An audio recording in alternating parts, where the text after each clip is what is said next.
Hello guys, today's video we're gonna do a quick review on this 324 object shaft tester, okay? And here's the Japanese shaft tester. It's made in Japan. This one right here already did a review a couple months ago. So this one for sure is very precise and very accurate.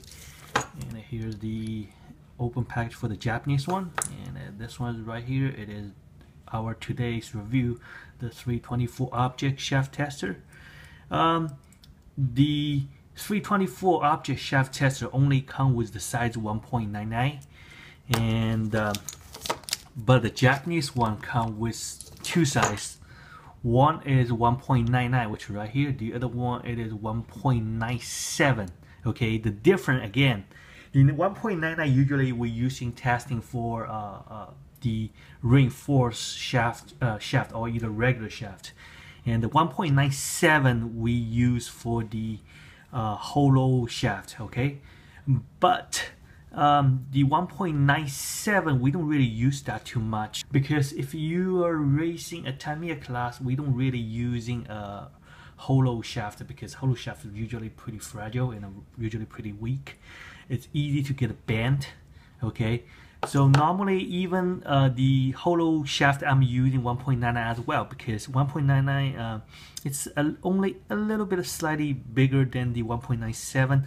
and if you're using all the shaft to do testing on the 1.97, what's gonna happen it is, I believe 95% of shafts not gonna pass this one. Okay, so this one is really strict, and so I'm highly recommend using 1.99 to test all the shaft. Even it's hollow shaft, because shaft if just a little bit like not straight, it is still okay as long as the main part can pass the shaft tester, which means the shaft still pretty straight, unless you're a really picky guy. Okay, so that's why I believe the 324 object they only designed the 1.99 shaft tester, because it's 1.97 in my opinion is not necessary. Okay, but anyway, let's moving to the review on this one again. Okay, this is designed in Hong Kong, made in China, but I'm pretty sure a lot of people first come to their mind is made in China pop. It's not really that good as Japanese manufacturer, but it's really depends the quality control, or either the people spending ton or have a fate. Okay, that's why that's what I believe, because remember, iPhone is also made in China, Samsung Galaxy made in China, a lot of good stuff made in China. It doesn't really mean the made in China is all not really too good. I mean, okay, so it's really depends who manufactured that, and also depends on the quality control. Okay, so this one has a special design right here. I'm gonna explain this cap right here later. The first thing, you have to remove the cap first before you starting to test your shaft, because this cap is blocked the other side of the shaft tester. So okay, so we have first thing we have to open it, and I got two shafts ready here. One is crooked, the other one is straight. So I don't know which one it is. I already mixed them. So let's take a quick look. So this one looks like a straight. It's passed the shaft test really fast and smooth. And let's try this one.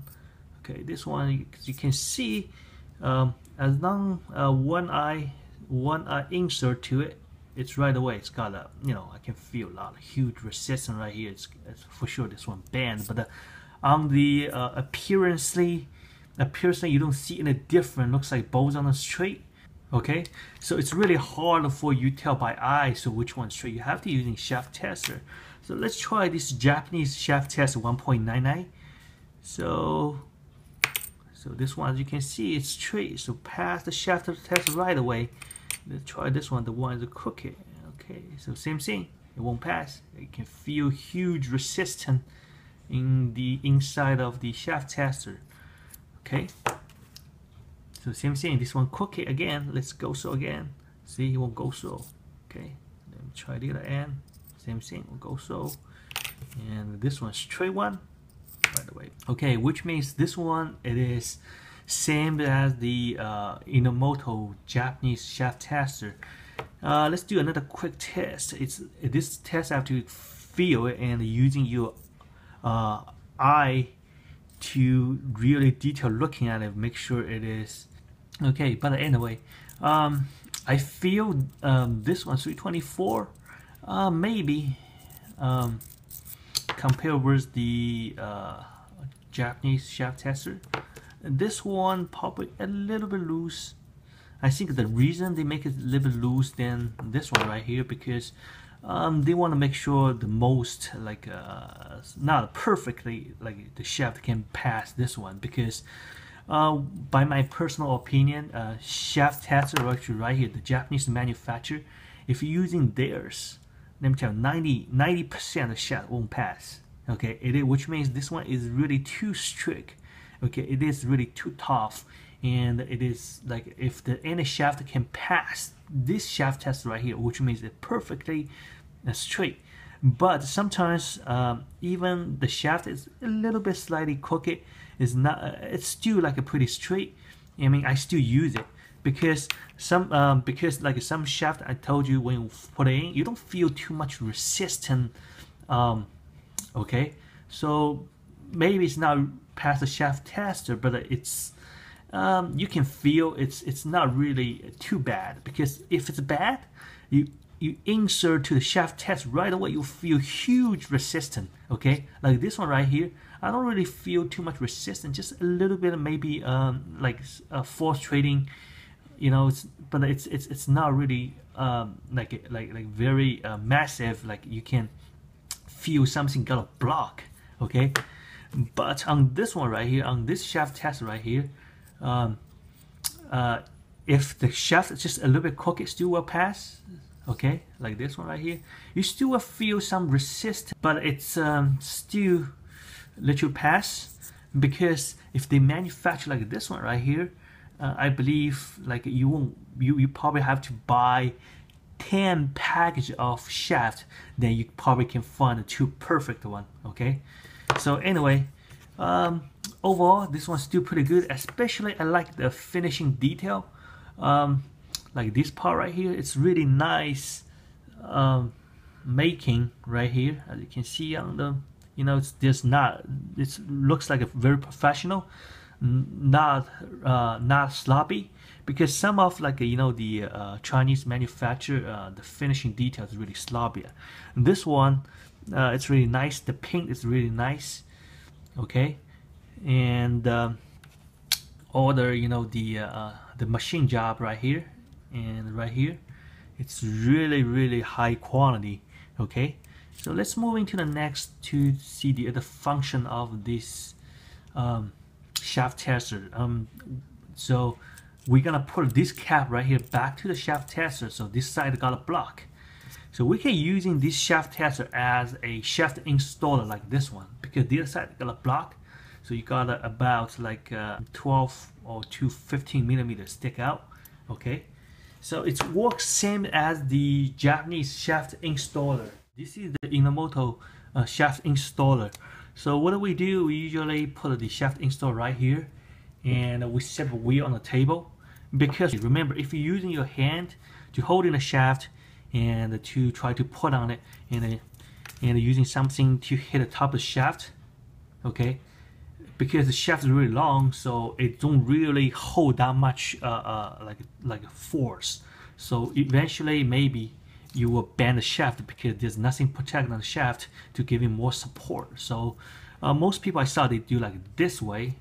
Okay, it is okay, but you know, again, shaft is really long, so it is no protection outside. It's really easy to get a bend, because when it's long and it's really weak. Okay, so with this special design on the shaft tester, and you can easily, like, you got a huge protection to giving more support, preventing it get a bend on this body right here. So you can just easily to insert like this. Okay, the next you can using some rubber hammer. Sorry, I don't have rubber hammer, but you can using this one to hit it, or either I recommend still using your hand to push down like this. Okay, see? Okay, so you can feel your shaft is secure and fully you gotta protect, and it works same as this one right here. It's same thing. Okay, so basically you put it in right here and using a hammer to hit it, or either to, you know, push like that way. Okay, if you don't have a rubber hammer. And this shaft actually has another adapter. It's the wheel installer. I don't have the wheel installer, okay, but I'm gonna show you some picture like how they combine, because all this designed for a reason. Okay guys, here's the adapter I mentioned. Okay, so as you can see right here, this is the shaft tester I'm just using, and the blue part I'm circle right now, and all this is the wheel installer. So basically you mount the shaft tester on the wheel installer, and remember this cap we can take off. So basically you take it off and insert attached to the wheel installer, and screws up on the other side, and it's the shaft tester will be attached to the wheel installer like this. Okay, and then remember I show you the this part of the shaft, it's gonna be stick out like about 15 millimeter. So you're gonna using this handle right here to rotate, and this side gonna be pushing, so it's gonna be works like that. Okay, so this is the first part. Okay, so after pushing, it's gonna be like this. Okay, so your wheel gonna be perfectly like into the shaft. Okay, so moving to the next, and this is the next step. Next step, after you putting this side, remember the previous couple picture we put in this side, so we're gonna put the wheel into the chassis, and you're gonna go ahead and do another installation. So this side right here gonna be holding the other side of the wheel, and this side we're gonna push the other wheel into the shaft. So this is how this whole thing works like that.